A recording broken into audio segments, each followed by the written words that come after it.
វងមរឹកកំពុងតែមានសេចក្តីសុខ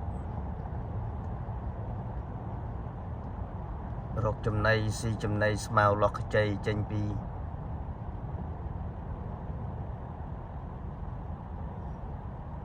ច្រើនមកវងហើយចិត្ត10ហ្នឹង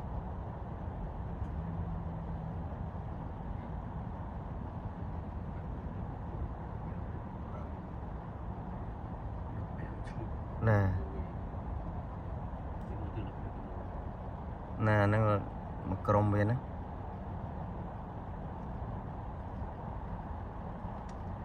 អ្នកចាំថតនឹងជន់អីមកប្រមាញ់ឆ្លុះនឹងអី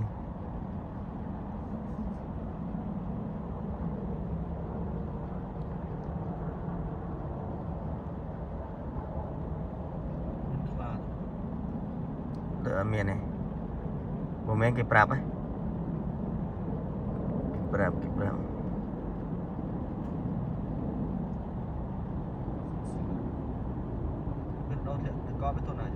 តែមិនដឹងដែរមិនដឹងថាវាទៅវាកន្លែងចម្រក់វានៅណាពួននៅណាមិនដឹងដែរ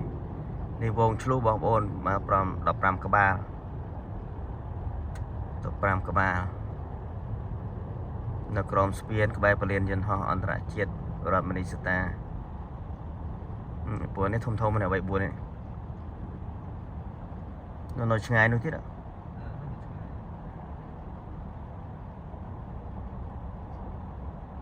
ស៊ីចំណីយ៉ាងមានសេចក្តីសុខ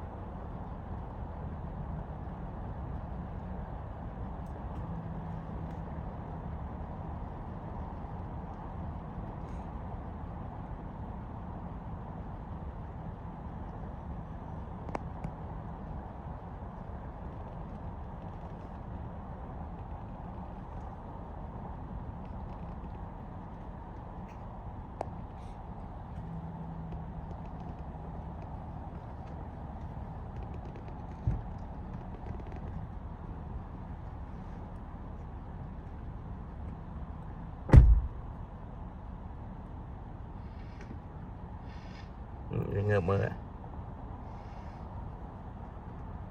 ឃើញចុះពីឡានវាងើបមើល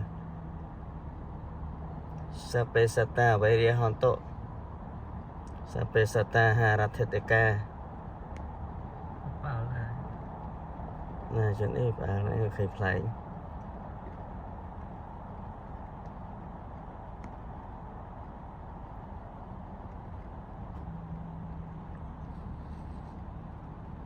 ពួកនេះពោវាមិនសូវល្អរោមវាខ្លះពោក្រហម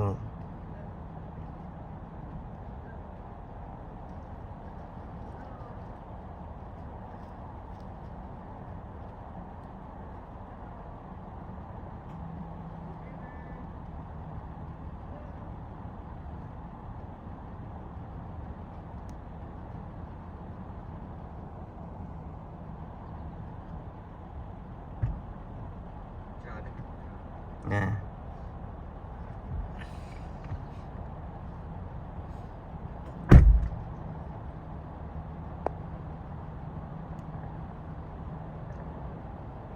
នោះមកគុំមកដុំខាងមុខច្រើន3 4គុំគ្នា